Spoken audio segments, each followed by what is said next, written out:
In today's video, I'm going to teach you how to continue numbering in Google Slides. If you've ever split a numbered list across multiple slides or separate text boxes, you might notice the numbering resets back to 1. The good news is that Google Slides lets you pick up right where you left off, so your list flows naturally from one slide to the next. Here's how to do it clearly and quickly. First, open Google Slides in your browser so you're on the main slide's home screen. From there, look for the Recent Presentations section.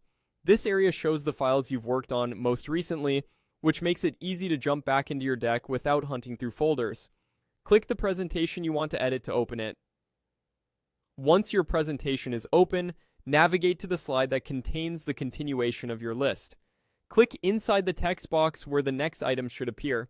It's important your cursor is inside the numbered list you want to adjust. That's how Slides knows which list to update. If there are multiple text boxes on the slide, make sure you're in the correct one, the one where the numbering needs to continue. Next, right-click directly on that text box or inside the list area. On a trackpad, a two-finger click works the same way. This opens a context menu with formatting options specific to lists. From that menu, choose Restart Numbering. Even though the option says Restart, this is also where you set a custom starting number, which is exactly what we want when continuing a list from a previous slide. A small dialog will appear asking for the starting number.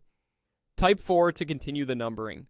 Use 4 in this example because it follows a previous list that ends at 3. In your own deck, simply enter the next number in sequence, whatever comes after the last item on the previous slide or section. Finally, click OK to apply the change. Your list will immediately update, so the first item in this text box begins at the number you chose, and all following items will continue in order as you add more lines. That's it. You opened your presentation, selected the correct text box, used the Restart Numbering option, entered the next number, and confirmed it.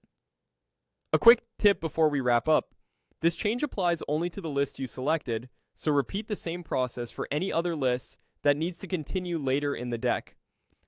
Keeping your lists numbered consistently helps readers follow your flow, especially in step-by-step guides, agendas, or training materials. Thanks for watching, and enjoy cleaner, more professional lists in Google Slides.